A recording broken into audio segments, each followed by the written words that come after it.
o deputado federal Josemário Schreiner, mineirense aqui da nossa cidade, trazendo recursos para a nossa cidade, além de deputado federal, recém-eleito, primeiro vice-presidente da CNA, presidente do sistema FAEG-Senar. Orgulho para todos os mineirenses, é um prazer tê-lo conosco, deputado, aqui nessa manhã de sábado 9 de outubro, para falarmos dos vossos trabalhos legislativos, das verbas angariadas para mineiros e região e todo o trabalho a ser desenvolvido aí frente ao sistema FAEG-Senar, e agora também com mais essa responsabilidade que o senhor já fazia parte da diretoria, mas agora é o primeiro vice-presidente da CNA. É um prazer tê-lo conosco aqui nos estúdios da Verde Vale FM. Seja muito bem-vindo, bom dia. Bom dia, Wesley, bom dia a todos os amigos que estão nos ouvindo na Verde Vale FM, uma audiência extremamente qualificada. Eu quero cumprimentar a todos e já agradecer pelo espaço para nós podermos aqui estar conversando um pouco, atualizando e, acima de tudo, trazendo informações de alta relevância a toda a população mineirense de toda a região de Goiás e do Brasil. Bom, são várias as vertentes, são vários os assuntos que nós temos para tratar para o senhor com essa próxima 1 hora aqui no Verde Vale Recebe, mas obviamente a gente sabe que o senhor é um homem originalmente do agronegócio, né? E dentre tantas iniciativas que a gente tem falado aqui e tem noticiado a respeito de suas ações em Brasília, em frente ao sistema FAEG-Senar, frente à própria CNA, ontem o senhor veio aqui também, dentre dessas mostras do que o senhor tem feito aqui para o município e por toda a região, trazer um novo produto, vamos assim dizer, um novo mercado para a agricultura familiar.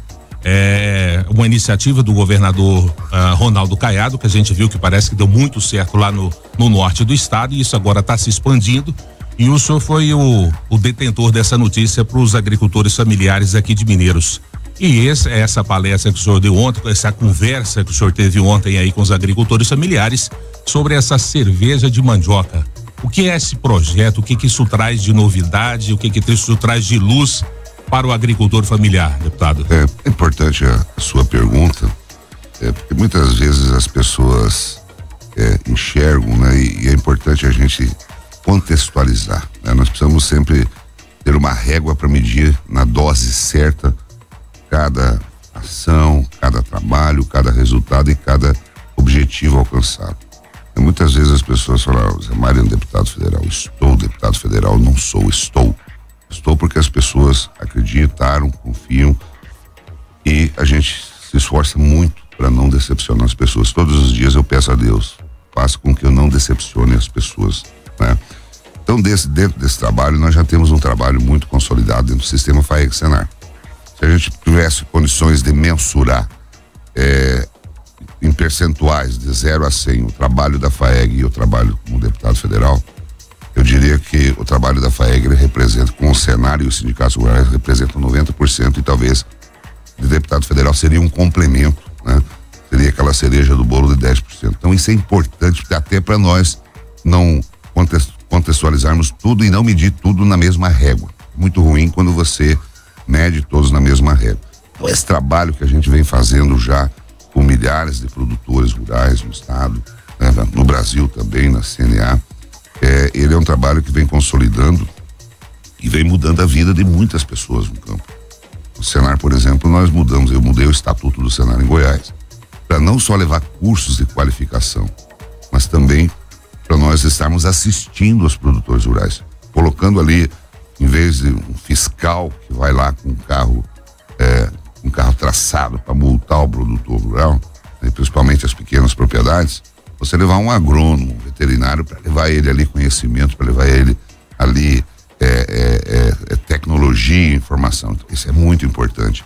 Além de outras coisas, na área da saúde, nós temos trabalho, né, no campo saúde para a mulher, saúde para o homem, na educação. Nós temos aí o nosso programa Agrinho, que capacita 1 milhão de crianças por ano no estado de Goiás. E o programa Agrinho, ele é importante porque nós temos que fazer com que as nossas crianças, elas tenham uma noção exata, né? Tem muita criança na cidade grande que acha que o leite está dentro da caixinha. Que não precisa ter ninguém cuidando da vaquinha, não precisa ter ninguém tirando o leite. Ele acha que o leite ele é feito numa indústria, né, que fabrica leite, né? a gente precisa levar isso. Tem alguns que acham que a laranja e o tomate já está lá no supermercado, né? Tem uma fábrica de tomate, não tem ninguém por trás produzindo. Então esse é o trabalho na educação, trabalho na infraestrutura que nós estamos desenvolvendo agora junto com o governo. E no que tange ao ponto específico que você falou, da produção de mandioca para a produção de cerveja, eu acredito que foi um ganho muito grande, principalmente aos pequenos produtores, às pequenas propriedades, porque ali dá a ele a opção, né, na diversificação de cultura produzindo mandioca, ele já ter um contrato, né, já ter um contrato de fornecimento com a Ambev. E a Esmera hoje, que é a cerveja oriunda, feita a partir de mandioca, ela é produzida ali em Anápolis, na Ambev. Então é uma cerveja genuinamente goiana, com o nome Esmera, que vem de esmeralda, né? Não sei se você já observou a embalagem, ela é verdinha, quase igual a esmeralda. E é uma cerveja leve, uma cerveja que, sem dúvida nenhuma, aquelas pessoas que estão consumindo uma cerveja, estão ali tomando a sua cervejinha, lembrando daquele pequeno produtor que tá lá na roça, né? Plantando, cultivando a sua mandioca. E isso, consequentemente, então, você traz opções. Foi um grande projeto desenvolvido pela Ambev, pelo governo do estado, e com a total parceria nossa da FAEG, do Senar e dos sindicatos rurais. E projetos como esse, eles são muito bem-vindos, porque eles têm, ao longo da cadeia produtiva, eles beneficiam muito esse tipo. Então é um projeto econômico, mas além de ser econômico, ele é um projeto de alto alcance social. Como você disse, e eu quero que você reitera isso, é um projeto que ele tem começo, meio e fim, ou seja, o produtor vai plantar a mandioca, mas ele já sabe onde vender, ele vai ter aquela renda certa. Exatamente, então ele já tem um contrato, dele, compra garantido, ele sabe do preço que ele vai receber, né? Quando iniciou o projeto de Esmera no ano passado, era uma coisa fantástica, né? Por exemplo, o caminhão da Ambev ia lá no Nordeste goiano, né? Onde muitas vezes tem algumas comunidades que nem água doce tem para beber, água saloba, aquela água que você vai tomando durante o dia e a barriga vai ficando grande de água, mas não mata a sede, né? Então você via muitas vezes as senhoras, né? As agricultoras vindo com carrinho de mão na beira da estrada para vender um carrinho de mandioca. A mandioca na época valia R$200, quando começou a produção da Esmera, ela pulou para R$650 a tonelada. Olha só. Então, são algo às vezes que parece para as pessoas, para quem não sente no dia a dia, para quem não vive essa realidade, né? Parece uma coisa pequena, mas para quem está lá, ele sabe muito bem a diferença que faz um projeto, um programa como esse. E a gente sabe de todas as ações que são desenvolvidas em termos de governo, em termos de Congresso Nacional com relação à chamada agricultura de grande porte, os grandes produtores, mas essa visão voltada para o pequeno produtor que precisa diversificar toda a produção na sua propriedade para angariar mais renda, eu acho que isso veio de encontro. Como é que foi a receptividade? Ontem o senhor participando com os agricultores familiares aqui de Mineiros e região, a receptividade a esse projeto. Aonde o projeto vai, ele é muito bem-vindo, né? Muito bem-vindo. Então, eu acho que isso é importante. Você citou, Wesley, da questão, né, do maior produtor, do médio, do menor. E nós temos uma premissa básica, né, de como que a gente enxerga isso. Né? Porque muitas vezes as pessoas pensam assim, a FAEG é grande produtor, a FAEG é fazendeiro, por incrível que pareça, quase 80% das propriedades do nosso estado são pequenas propriedades. Então você tem que ter ali um olhar atento.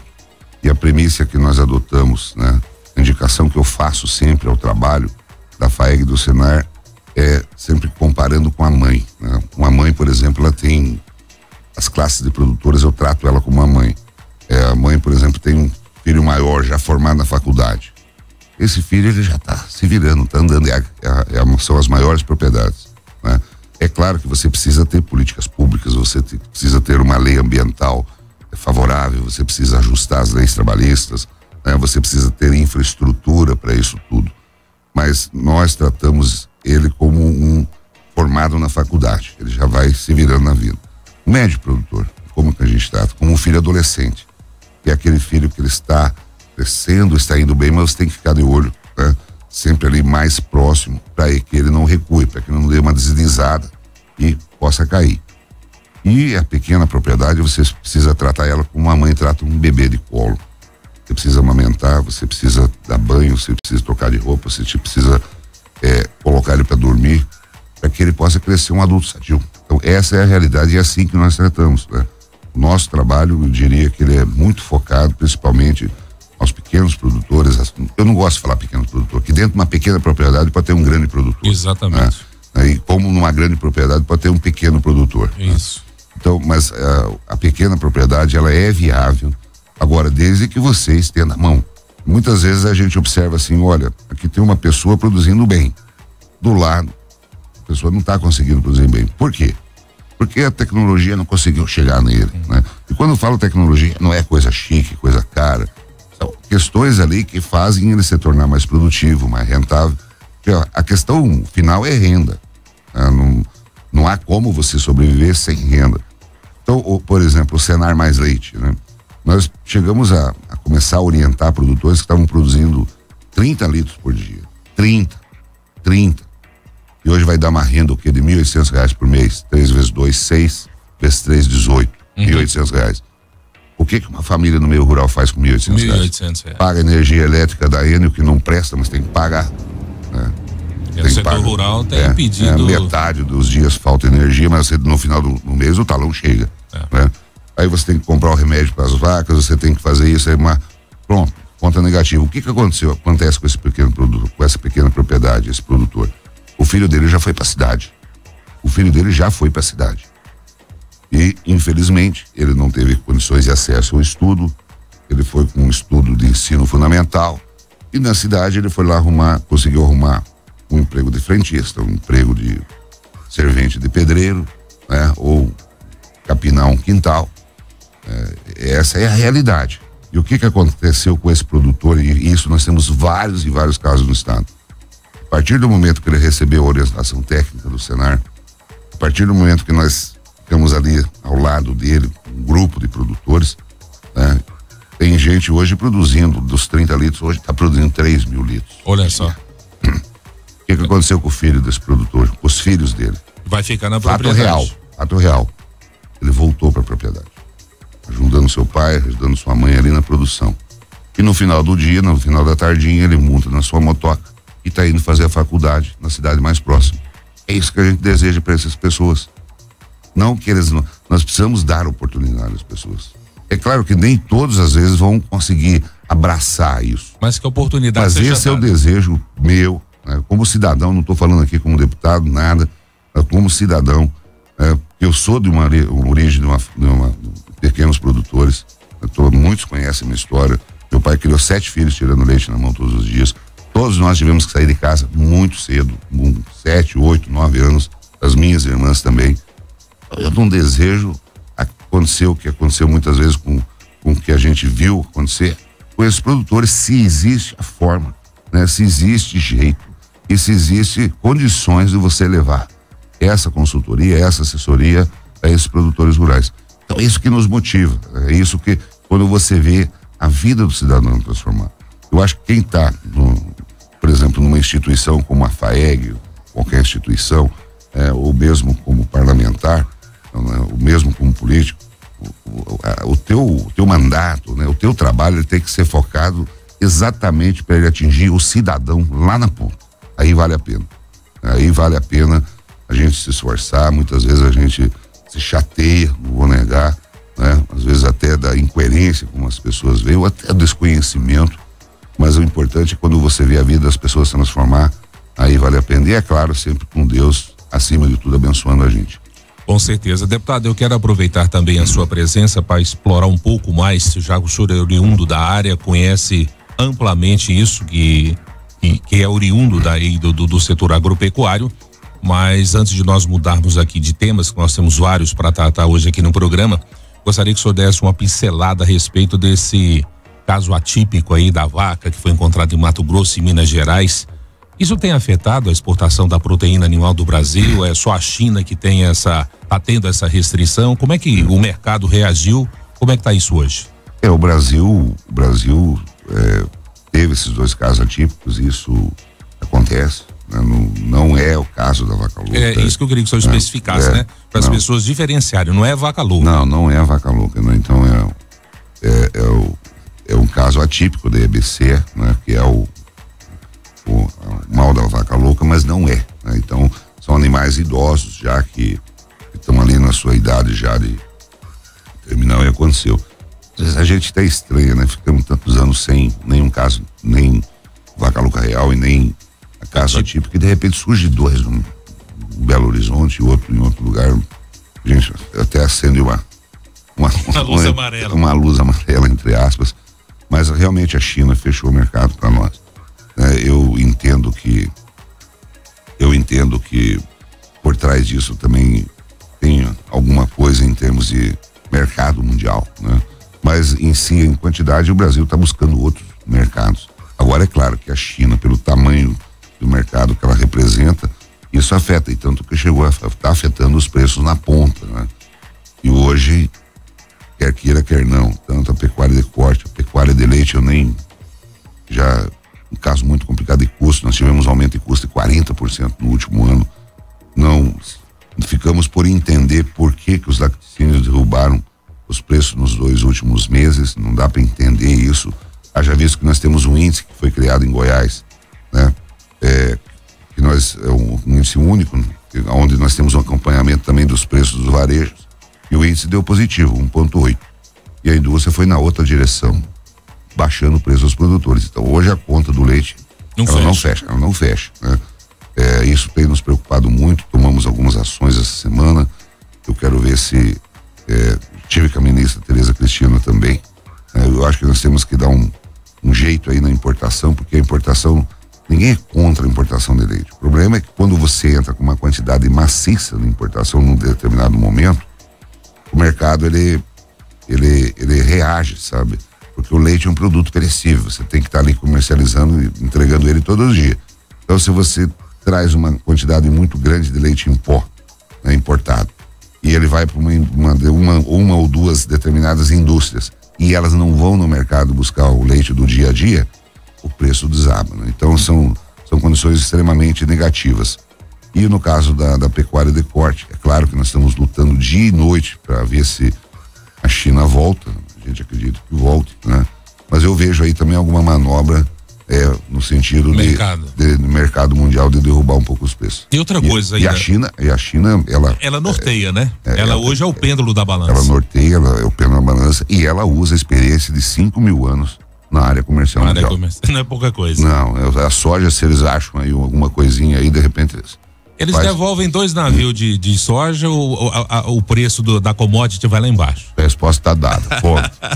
Outra coisa, deputado, explorando ainda esse assunto, né? Porque aí já interessa a nós no mercado interno, automaticamente. A gente acompanha aqui pela Verde Vale, divulga aqui, porque nós estamos, obviamente, inseridos nessa área agropecuária, e é uma demanda dos nossos agricultores e pecuaristas, mas a gente vê que justamente nessa vertente do preço, a gente percebe, pelo menos assim, que a arroba não caiu tanto assim, tá ali na faixa dos 300 e poucos reais, né? Ainda norteado pelo mercado internacional, que leva o produtor, obviamente, a ver o mercado internacional. E aí vem a minha pergunta para o senhor: e o mercado interno? Tá difícil do brasileiro comer carne, hein, deputado? Verdade. É o mercado, a gente sabe que é o mercado. Sim, mas se a gente for observar bem, a questão do Brasil hoje, e que afeta não é só carne, mas todos os produtos, é a questão da renda do brasileiro.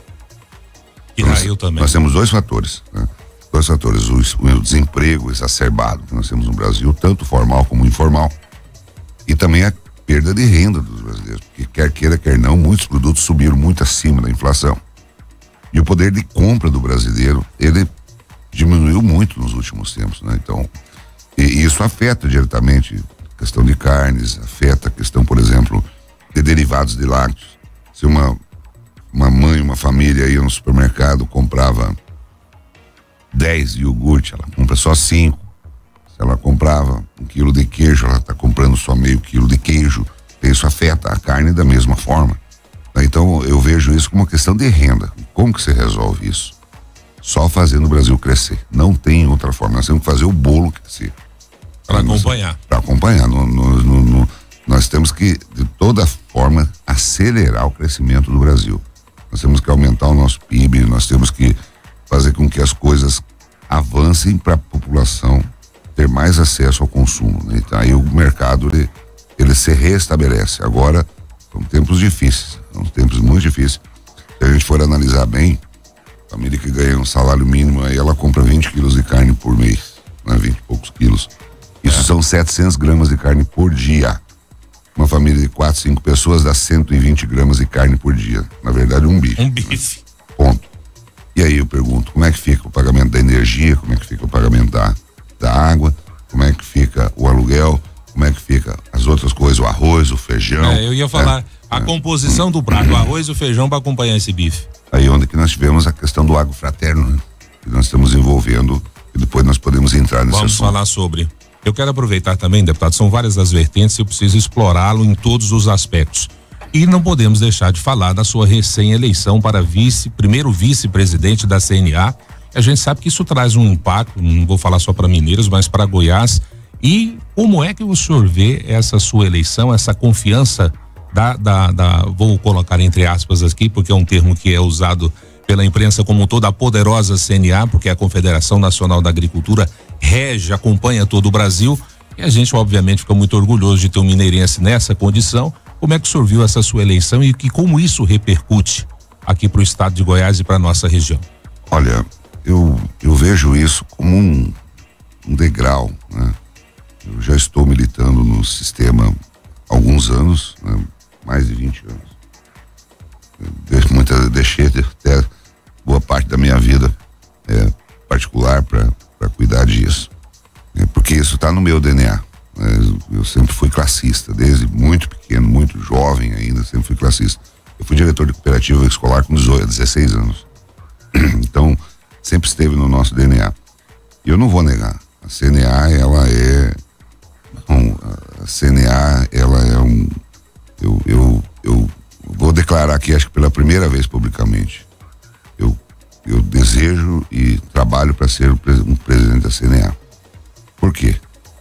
Goiás jamais teve um diretor na CNA, porque ali a composição ela é uma composição são 27 federações no Brasil.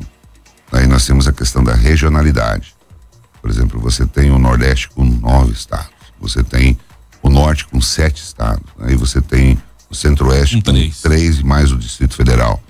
Você tem o Sul com 3 estados, e você tem o Sudeste com São Paulo, Minas, Rio, Espírito Santo, 4 estados. Então, para você chegar a uma posição de destaque, para você chegar a uma presença CNA, isso não é uma tarefa simples assim, não é simples.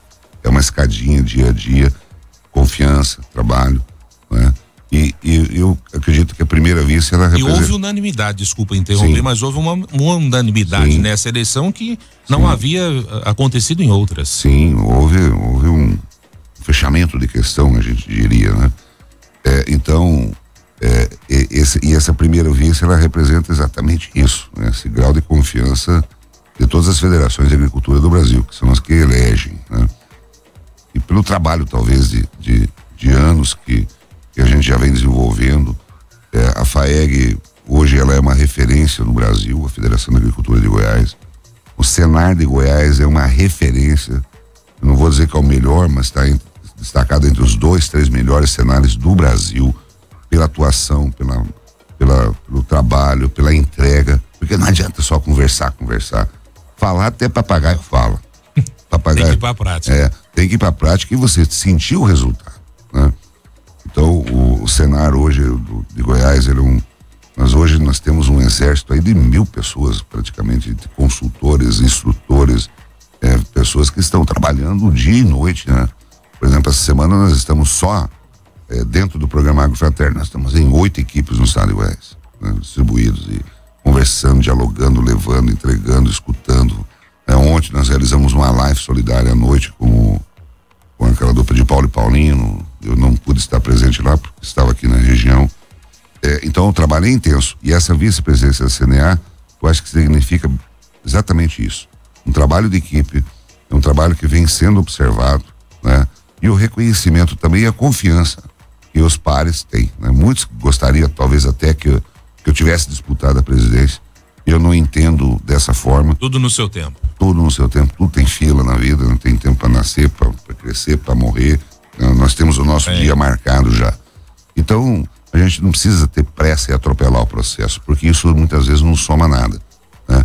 E a CNA, diga-se de passagem, é a maior instituição do agro brasileiro e uma das maiores instituições do agro mundial, que representa. O Brasil é uma potência hoje. Essa representatividade é inegável. Talvez hoje nós teremos aí apenas uma outra referência que poderíamos comparar com a CNA, que é a Farm Bureau americana. Eu não conheço outra instituição no mundo da envergadura do Farm Bureau e da CNA no Brasil. Outra coisa legal. Vamos aproveitar já o gancho e a deixa. Agrofraterno. O que vem a ser esse projeto? O que isso impacta? O Agrofraterno, ele nasceu talvez de um costume não muito bom que nós brasileiros temos. O brasileiro tem várias virtudes. Nós brasileiros temos várias virtudes. Mas, inclusive de solidariedade também. Mas tem muitas vezes que a gente poderia participar e a gente não assume isso, né? Por exemplo, uma pessoa chega e fala assim, você podia ver isso aqui, tal, assim. Eu falei, não, isso não é comigo. Mas não é minha área. Não é comigo. Mas aquilo ali, não é comigo.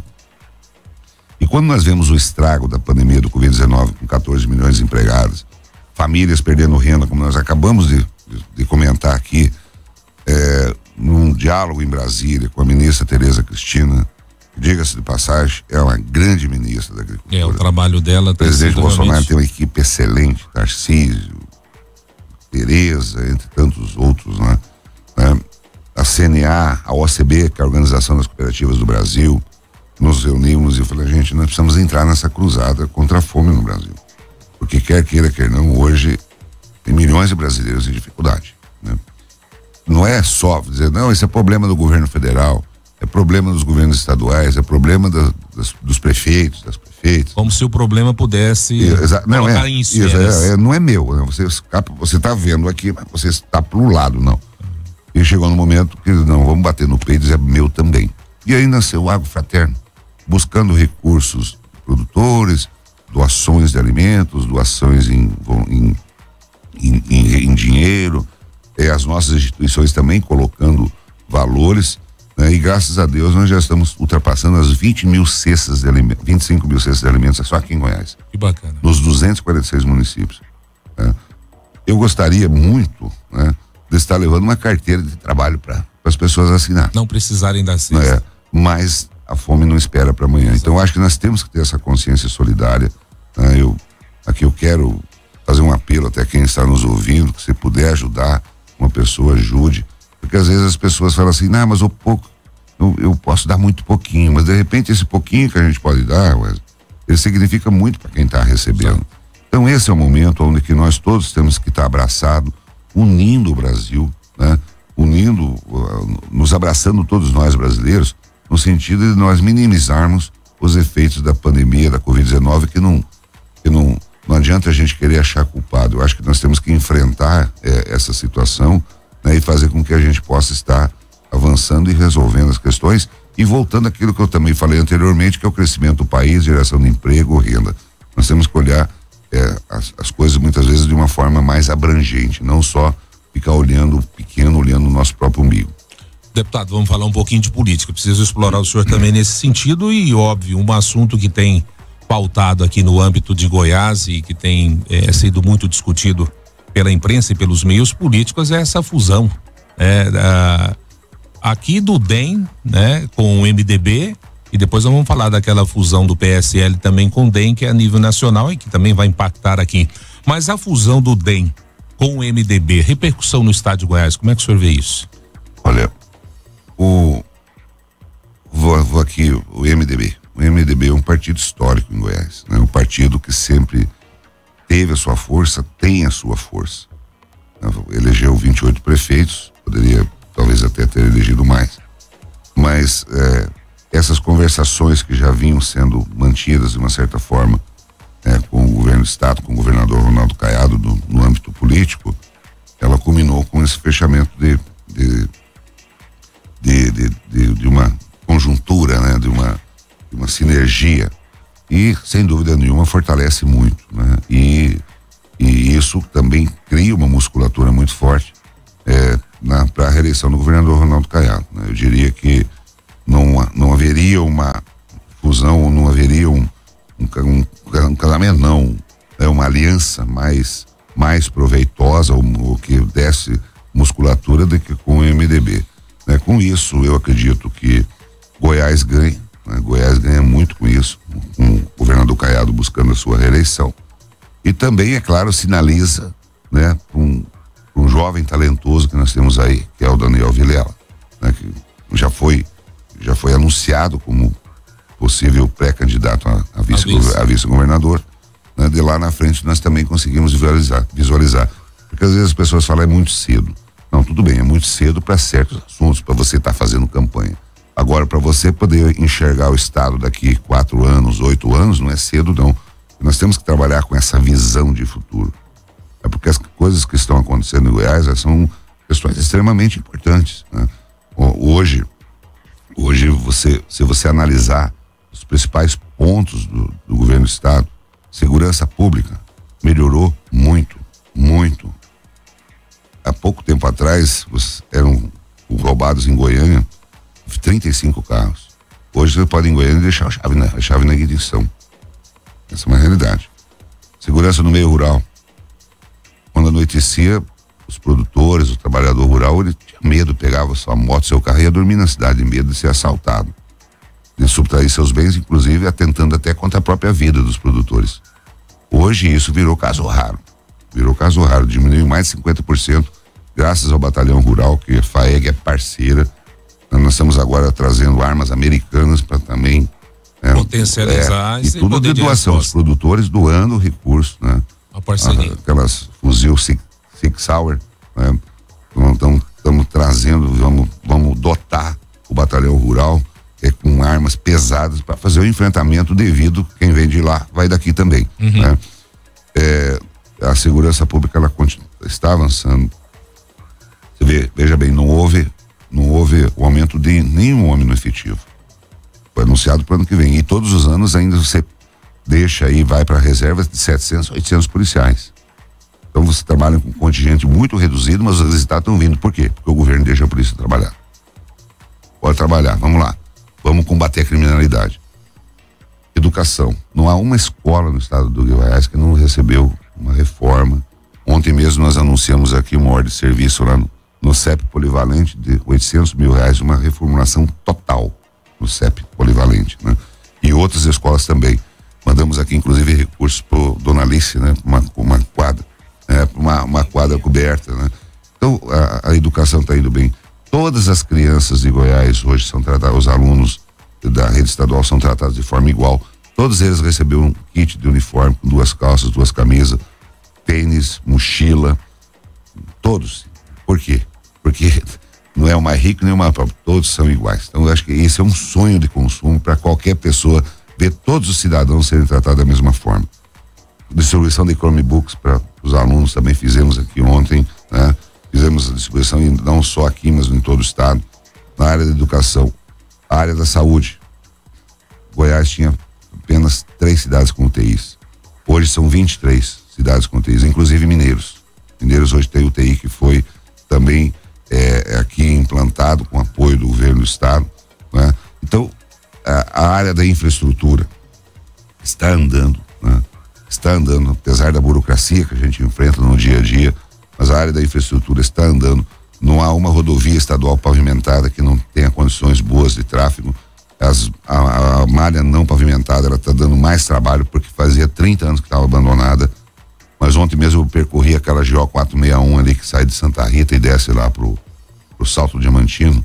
Um espetáculo. Tá muito boa. E outros que estamos arrumando, nós podemos falar isso posteriormente. Eu acho que é importante a gente abordar esse assunto, né? Então as coisas estão andando.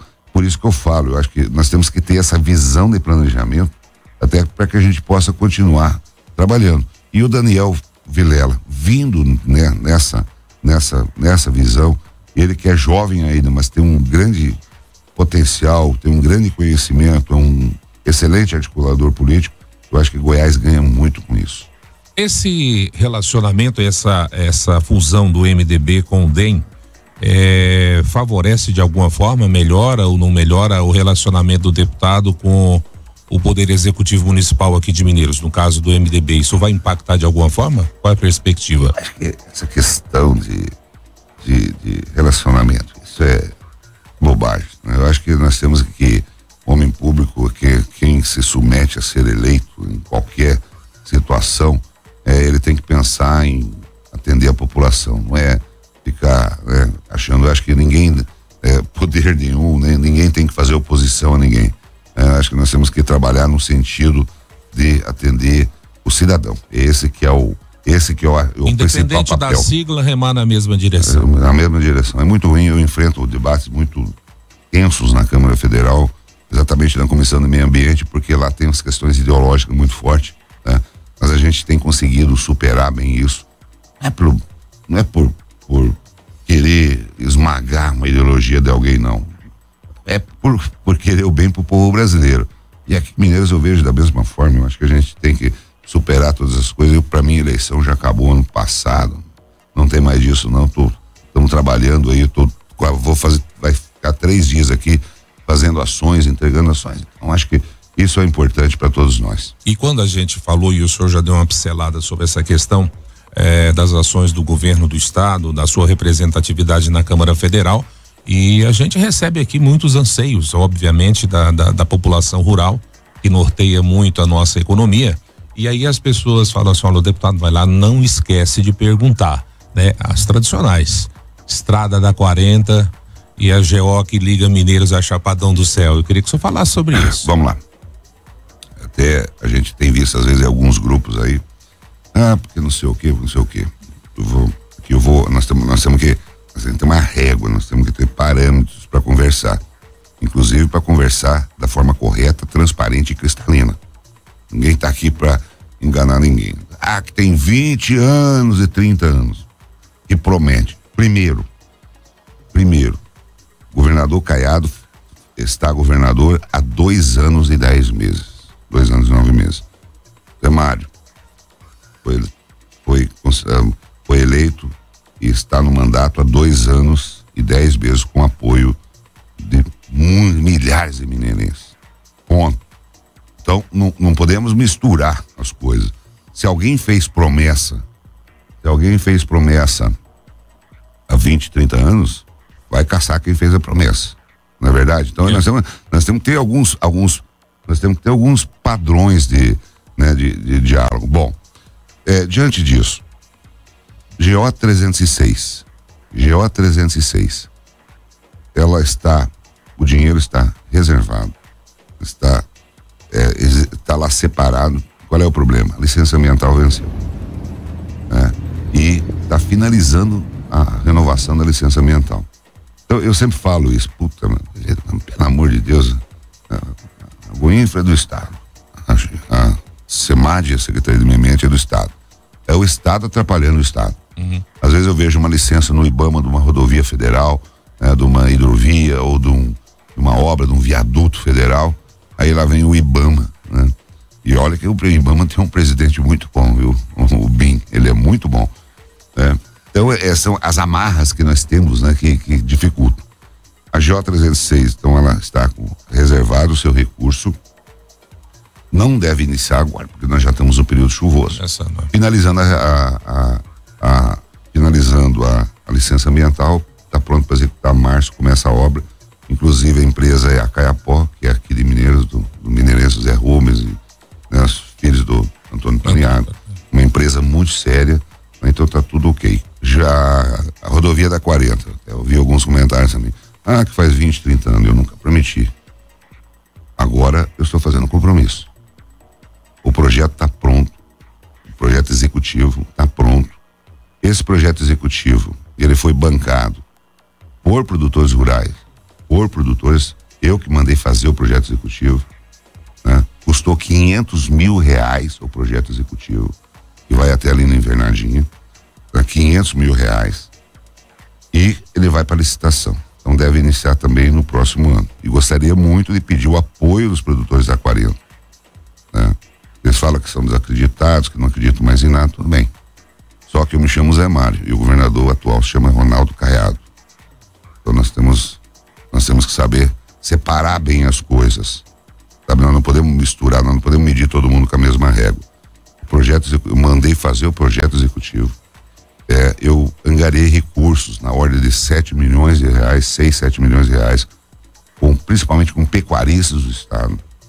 Produtores de grão ajudaram menos, ajudaram com 1 milhão e pouquinho só, né?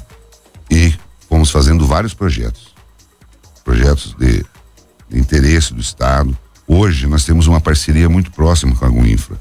Hoje não se planeja uma pavimentação para atender interesses políticos ou politiqueiros, ou para atender o prefeito que é meu compadre.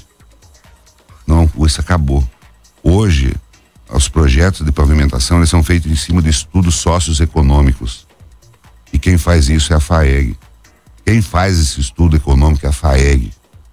Eu gostaria muito que as pessoas que às vezes não têm pleno conhecimento, né, e também não há razão de ter o pleno conhecimento, acho que é normal, mas procure conhecer como que hoje são estabelecidos os critérios.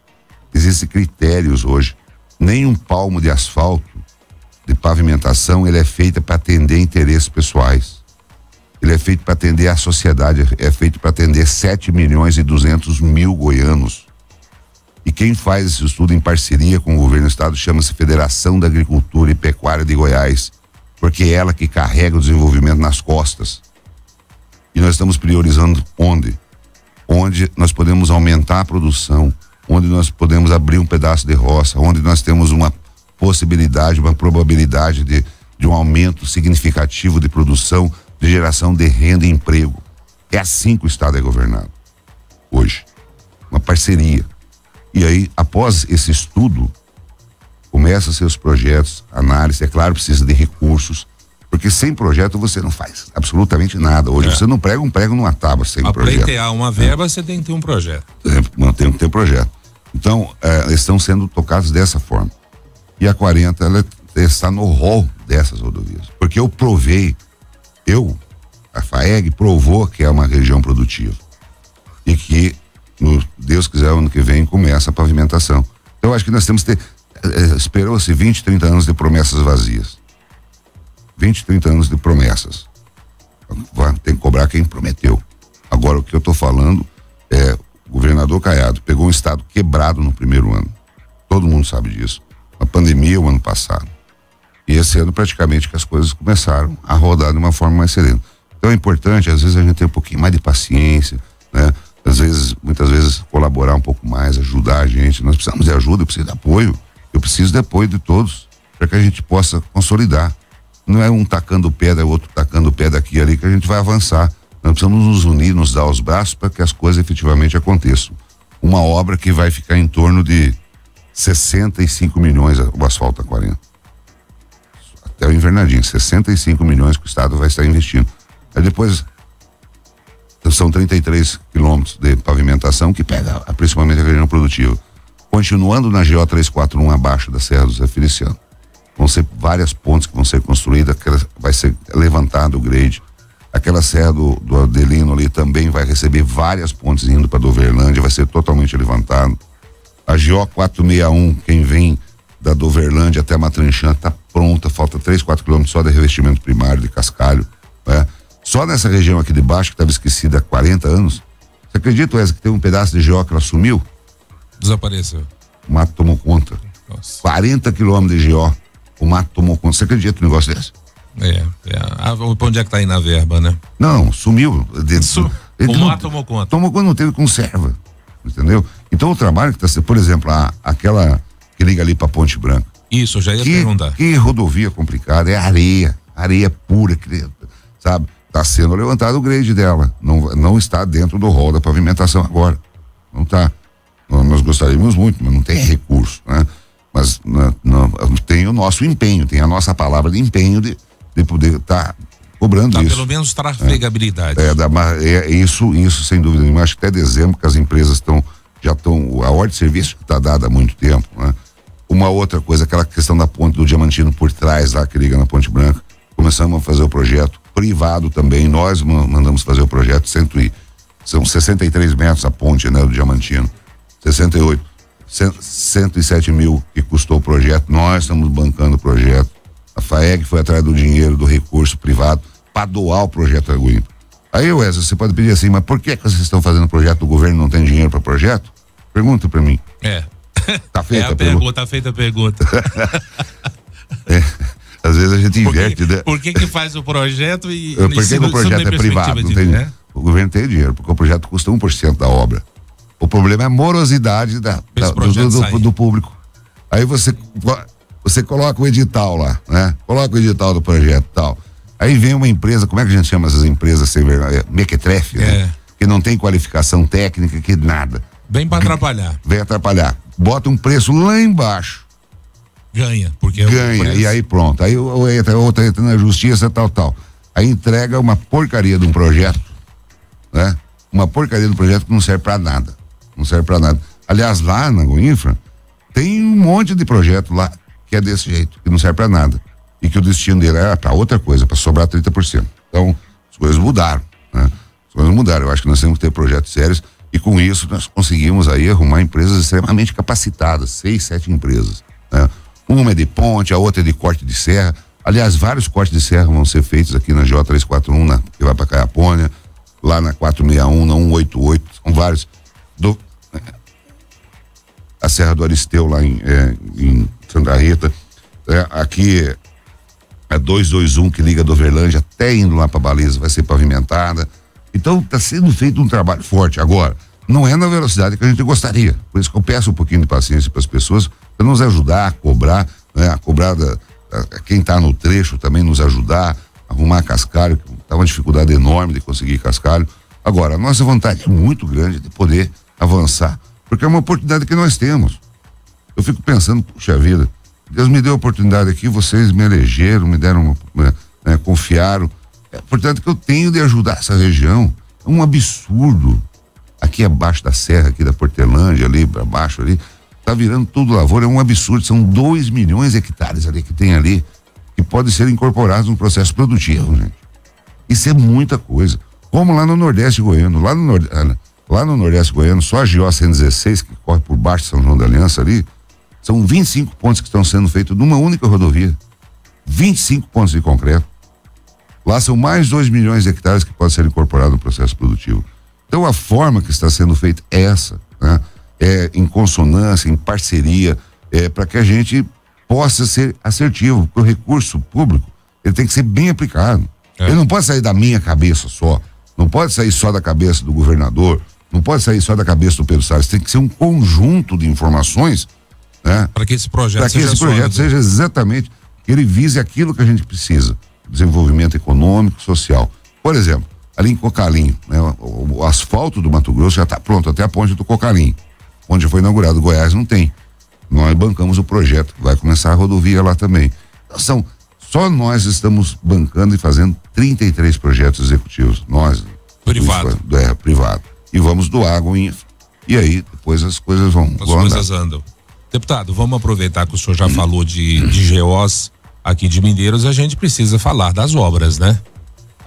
O que o senhor tem feito nesses 2 anos e 10 meses aí, as obras que, vou usar um termo antigo aqui, que têm sido carreadas aqui para Mineiros, de que maneira o senhor tem dado essa reciprocidade à população que o ajudou a eleger? O que tem sido feito para Mineiros, deputado? Olha, a gente tem várias emendas já realizadas, porque muitas vezes as pessoas só medem um deputado pela minha emenda, e eu não vejo por aí. O deputado ele tem que ter uma visão 360. Não adianta eu só acudir a alguém e massagear o ego de alguém e deixar um monte de gente. Ontem mesmo vocês perceberam aí a entrega de viaturas para a Polícia Rodoviária Federal. Vamos falar disso daqui a pouco. Mas aqui, por exemplo, a PAI, a gente já mandou recurso. Aqui, esse ano mesmo, aqui parece uma coisa simples, um custeio para conserto de uma mamógrafo, 130 mil que foi pedido, feito, está empenhado, né? Para FIMES mandamos recursos, na época do coronavírus mandamos bastante recursos para saúde, Chácara Resgate, né, que a gente também mandou recursos, o DEAN, Delegacia da Mulher, né, já está empenhado os recursos, quase R$500 mil, e acho que vai ter que vir um pouco mais. que Mineiros vai ter uma delegacia referência para atendimento à mulher, totalmente humanizado, né? Então, são questões que às vezes as pessoas não enxergam ou não querem enxergar, mas estão acontecendo. Eu sei que quem recebe o benefício, com certeza sabe. O ginásio, saúde, como eu falei, caminhão de combate a incêndio dos bombeiros, né? Tá sendo licitado agora também. Patrulha agrícola, várias patrulhas aqui para associação de produtores, para FIMES, caminhão refrigerado para agricultura familiar puxar suas verduras, né? Enfim, são vários aqui, até agora aqui só nessa área direta de emendas nossas, são 7.016.841 reais e 72 centavos nesse mandato. 7.016.841 reais e 72 centavos, inclusive os centavos. Porque é fácil você vir com um papel cheio de conversa fiada e como é que é falar até papagaio fala, né? Fala. E além, é claro, desses outros investimentos, né? Uma grande conquista, eu acho que para nós em Mineiros foi a transformação da 7ª CIPM para o batalhão 46º. Era um anseio antigo. Nós vamos conseguir trazer mais, um efetivo maior, né? Nós vamos dar vamos ter uma estrutura maior de segurança, então vai ter a solenidade oficial aqui da transformação, o bombeiro também transformou em batalhão, enfim, é um trabalho contínuo que a gente tem que estar sempre atentos a essa situação. E sem contar nesses investimentos, se nós formos contar aí investimentos em GOs, em pavimentação, aí a conta cresce, aqui, ó. O montante vai lá em cima. Isso se você for contar as obras federais que nós estamos carregando recursos, né, a BR-158, Anel Viário do Jataí, Aeroporto Regional do Jataí, que envolve também parte da bancada, chega a 970, com o estadual junto, chegamos a 973 milhões e 300 mil investidos aqui nessa região. Ontem o senhor entregou 2 viaturas aqui para a Polícia Rodoviária Federal, obviamente um ato simbólico, mas eu quero aproveitar, simbólico que eu digo assim, para a pergunta que eu quero fazer. Porque antigamente nós havíamos conversado uma outra passagem do senhor por aqui, e o senhor tinha um grande anseio de instalar aqui em Mineiros, né? Desde que foi desativado ali em Santa Rita o posto da PRF, de implantar aqui em Mineiros, né? Esse posto da PRF. Como é que tá esse projeto? O senhor ainda tem essa ideia? Isso tá vivo? Tá em pé, tá firme, né? Tanto que essas viaturas já vêm nessa direção, né? E a questão é o recurso para construir a estrutura, que é aquela estrutura moderna que fica no centro da pista. Então você abre um anel, né? E aqui como vai ser duplicado. Eu acho que até junho do ano que vem a gente tem o edital de concessão. É a próxima pergunta que eu vou engatar então aqui. Então vamos entrar nela ali. Então esse projeto está em pé, o que falta é o recurso para construir a guarita mesmo, né? Na ordem aí de 4 milhões. E aí vamos ver agora, eu vou conversar na bancada com a nossa coordenadora Flávia Moraes, deputada Flávia Moraes, grande deputada atuante, para ver se a gente consegue mandar esse recurso. Conversei ainda ontem com o superintendente Vinícius Veiga, que esteve aqui em Mineiros, nos prestigiando, e pra gente abrir. Conversei com o ministro Tarcísio também, ele falou, não, a questão da abertura da pista, ele faria também, ele faz, né? O ministro da infraestrutura, senhor ministro, né? Da infraestrutura, Tarcísio. Uma envergadura. Então, tá bem encaminhado, né? A gente a localização já está definida, fica antes ali de descer o Ribeirão do Ferro, aquela retinha que tem ali, né? E é claro que isso é para reforçar tanto a segurança de quem transita, como também para nós combatermos a criminalidade. Estamos na tríplice fronteira, né, deputado? Exatamente. Não, e é um absurdo aqui o que nós temos de notícias aí de tráfico de drogas, essa corredor, né? Semana passada, por exemplo, um trabalho da PRF, da Polícia Rodoviária Federal, em consonância com a Polícia Militar. Aí tá uma outra questão relativa a uma pergunta que você me fez atrás. Nós temos que trabalhar junto hoje.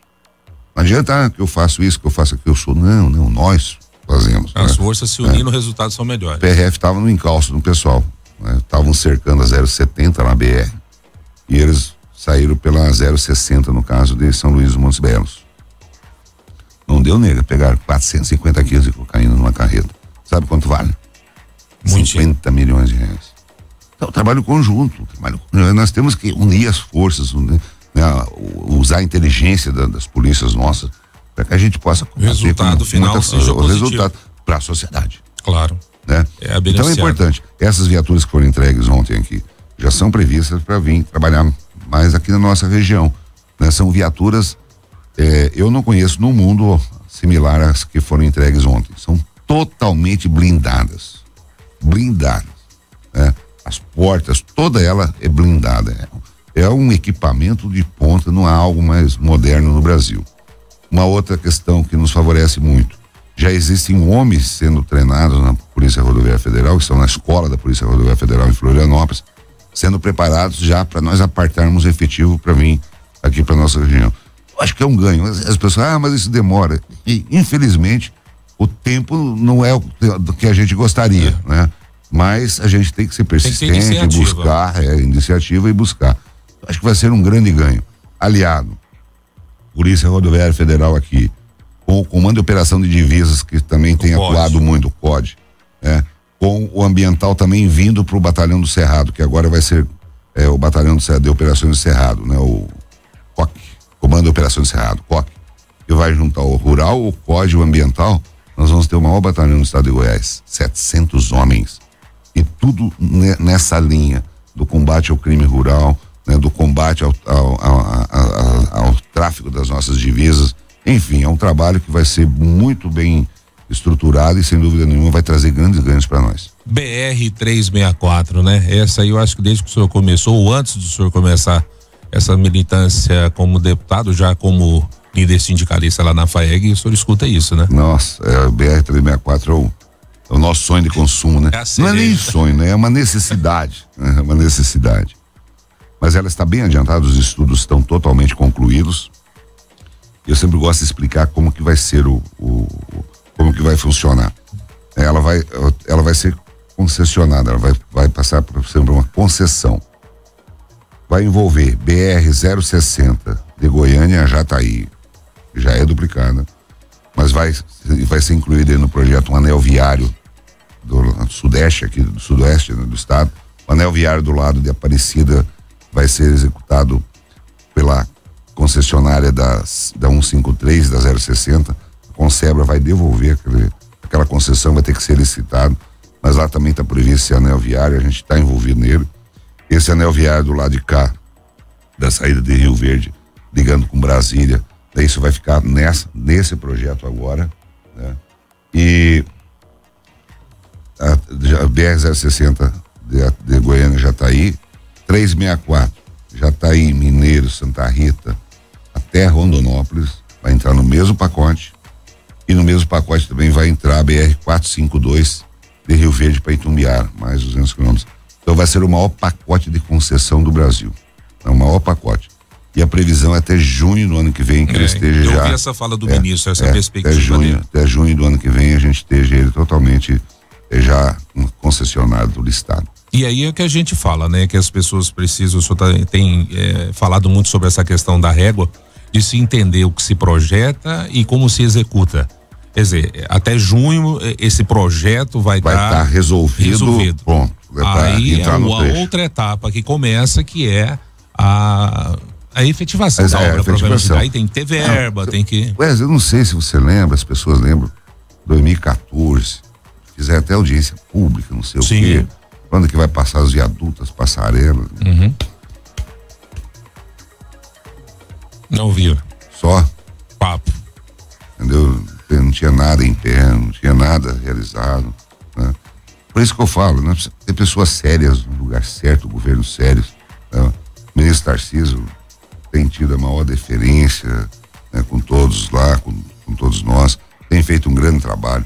A BR-158 ela já está sendo preparada como escape, né? A BR-158 que liga Aragarças até Jataí. Então ela já está toda com terceira pista, ela vai ser uma rodovia classe A, já exatamente para servir com a duplicação da 364, né? Ela vai ser tipo um escape, né? Entendeu? Então tá tudo sendo preparado. Anel viário de Aragarças está praticamente quase concluído, com ponte lá para tirar aquele movimento maluco de dentro de Barra do Garça, né? Então o trabalho tem sido feito, irmão. As rodovias federais em Goiás também estão uma beleza.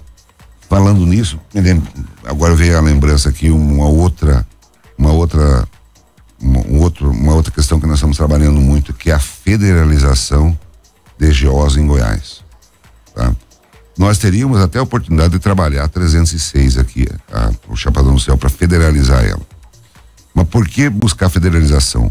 Com a concessão da 153 para Porongatu, com a concessão da 452 para Itumbiara, com a concessão da 364, a malha rodoviária federal, ela vai ser pequena em Goiás. Vai ser muito, não vai ter. Vai sobrar quase nada.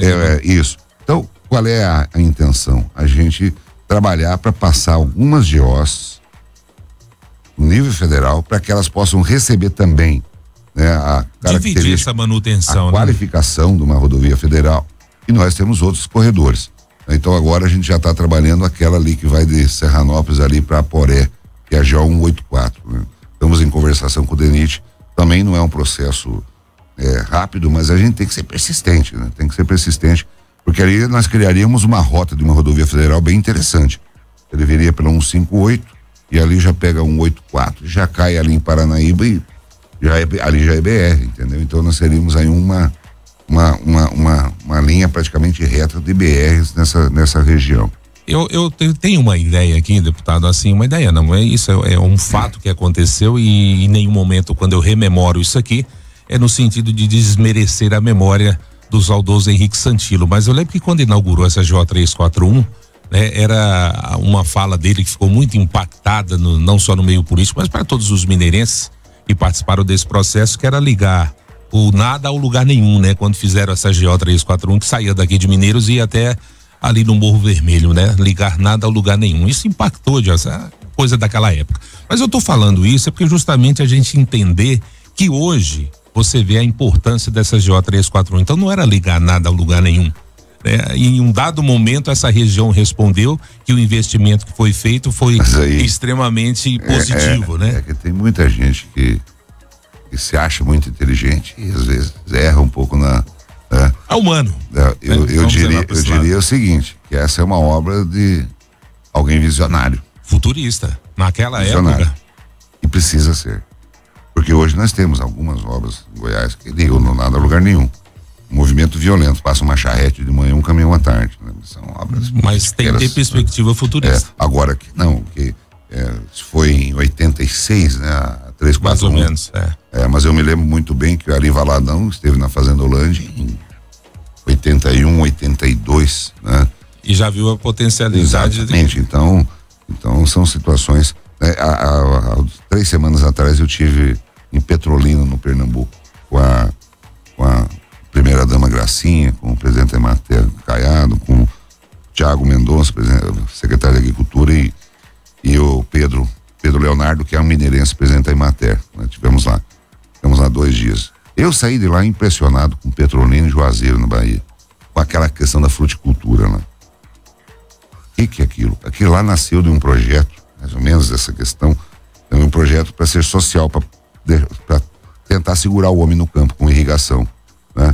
Aí o governador Nilo Coelho do Pernambuco trouxe o presidente do Banco Mundial da época, McNamara, que era um cara bem, conheço um pouco pela leitura dele. Chegou lá e o que nós podemos fazer aqui? Vocês estão ricos.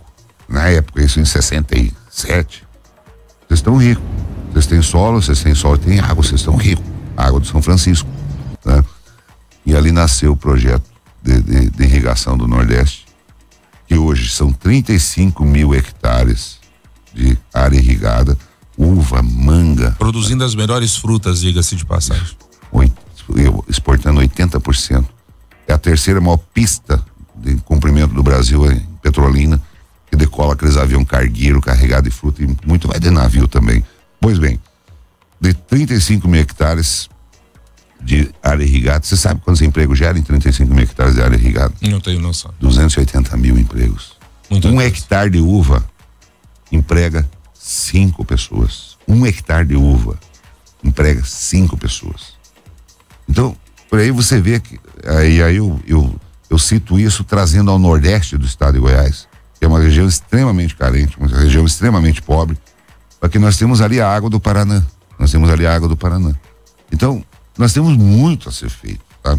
Muito a ser feito. Então, se você vai em Petrolina, hoje é a Califórnia brasileira. É uma loucura você ver ali Juazeiro, um emprego. Lá tem produtores que tem os menores lá, as menores propriedades são de 0 a 7 hectares.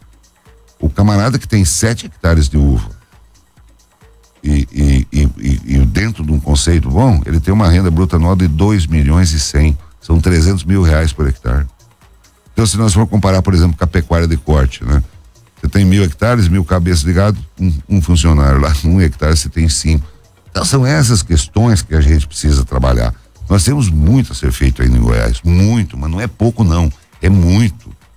O Nordeste goiano, se a gente conseguir equalizar a questão da infraestrutura, água, irrigação, nós temos 2 milhões de hectares ali disponíveis, de terra muito melhor que lá em Petrolina. A terra lá é ruim, é caatinga, aquela espinhenta, pedra, claro, tem as partes planas, né? Mas aquele mandacaru, aquele espinhento que pega na gente. Aí você vê lá, você vê a transformação que fizeram lá. Né? Então a gente tem muito a ser feito. Agora o que nós precisamos buscar? Nós temos que focar no desenvolvimento, nós temos que ter governos sérios, né? Nós precisamos ter pessoas sérias e trabalhar e a gente ser persistente, a gente ser resiliente, né? Unirmos o nosso povo, né? Nós temos que parar com esse negócio de separar o Brasil, o magro do gordo, o feio do bonito. Não, nós somos irmãos brasileiros. A briga, essa questão ridícula que o Supremo Tribunal Federal está julgando novamente, que é do marco temporal. Ora, gente, nós temos que parar com isso. Quer dizer, claro, grande parte também tem a omissão do Congresso. Nós estamos lá com a Lei 490 que regula o índio explorar. Você sabia que o índio não pode explorar, não pode plantar? Você sabia? Não. Não pode. Ele não tem, ele não tem direito. A terra é da União. Olha bem. Se o índio quiser plantar 1 hectare de soja, de milho e tal, ele não pode tirar uma nota fiscal, ele não pode comprar nada, ele não é dono de nada. Então, quer manter ele daquele jeitinho escravo lá. Pelo amor de Deus, acho que passou. Aí entra o Supremo querendo rever toda aquela questão do marco temporal que já havia sido julgado lá com a Serra do Sol, a Raposa Serra do Sol.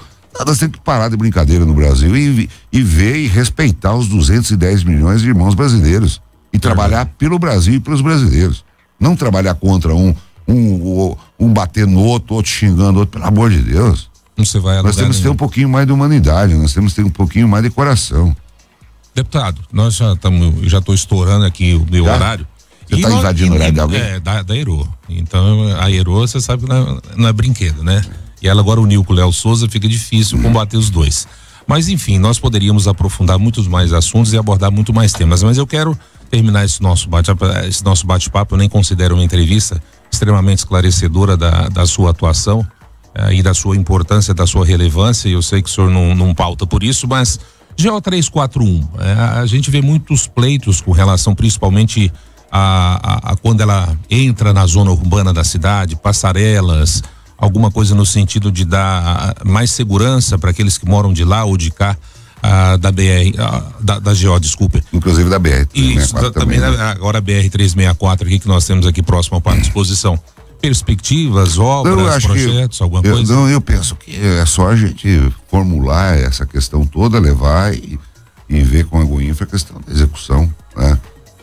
Eu sempre ali, houve uma cobrança ali por redutores de velocidade, isso foi feito, né? Sim. Agora, em relação à passarela, ou talvez até algum trevo melhor, é só a gente elaborar, se for preciso um projeto, a gente faz o projeto e a Goinfra executa a obra, não vejo dificuldade nenhuma nisso. Não. Deputado, prazer. Mas isso não é eu que decido, é o governador, porque às vezes as pessoas confundem. Eu levo a demanda, né? Quem define é o governador. A pauta é Quem foi eleito governador é Ronaldo Caiado. Bom, deputado, foi um prazer enorme ter estado com o senhor nessa manhã aqui. O tempo passou 1h15 já foi, rapidamente, mas são vários os assuntos dos quais o senhor está aí permeando no centro deles. E foi mais uma vez prazerosamente recebê-lo aqui, poder esclarecer a população, o senhor trazer também aí o resultado do seu trabalho nessas várias esferas que o senhor hoje ocupa aí de cargos. E só fica à vontade para fazer as suas considerações finais. Obrigado. Quero só agradecer, Wesley, né? Agradecer a oportunidade, cumprimentar toda a equipe aqui da Verde Vale, cumprimentar a minha equipe também, que aqui está o Marcelo, a Gabriela, o Edox, o Júnior, o Watson, né? Nossa equipe, uma grande parte já foi embora ontem. E tem uns que é mais pardal, né? Fica junto, é cidade, sabe urbano. a diferença do frango de granja e do caipira, né? Já mais... tem que lidar com todos. Tem uns que vai chegando sexta-feira, eles vai dando moleza. Eu saí de casa da segunda, só dei voltar domingo. Troca a mala e segunda de novo. Só troca as roupas. Mas tem uns que tem que ir, porque senão o cara sabe como é que é, né? É a patroa em casa. Brava e tal. É bom que a minha já tá para outro lado viajando, então tá tudo igual, né? Então, mas é isso, Wesley, agradecer muito pela oportunidade. Aqui dizer da minha gratidão que eu tenho por toda a população de Mineiros, pela querida gente. Eu cheguei aqui com 18 anos, Wesley, apenas com sonhos, uma mala de roupa muito usada já, e sonhos, né? E foi Mineiros que me deu as grandes oportunidades na vida, foi os mineirenses que sempre me apoiaram. Aqui que eu comecei a dar os meus primeiros passos no trabalho, né? na amizade, na relação. Eu sempre tive essas oportunidades. E se hoje a gente pode estar lá, tanto na federação, na CNA, né? no Congresso, na Câmara Federal, eu devo isso aos queridos irmãos mineirenses. Então a minha eterna gratidão, eu quero encerrar aqui expressando a minha gratidão que eu tenho pelos irmãos de Mineiros. E é claro, da região também, Portelândia, onde a gente sempre muito bem acolhido, Santa Rita do Araguaia, Jataí, enfim, o estado de Goiás. Mas Mineiros está no epicentro aí da nossa gratidão, do nosso agradecimento, e a eles eu dedico aí grande parte desse trabalho, e se Deus quiser, nós ainda vamos evoluir muito. Mineiros tem crescido muito, tem evoluído, olha, a gente fica espantado às vezes de ver até o crescimento, né, que Mineiros tem enfrentado, e para isso, é claro, também demanda serviços públicos, as demandas são maiores. Mas eu quero aqui agradecer e a vocês da Verde Vale e desejar um ótimo final de semana a todos, que Deus abençoe a todos nós.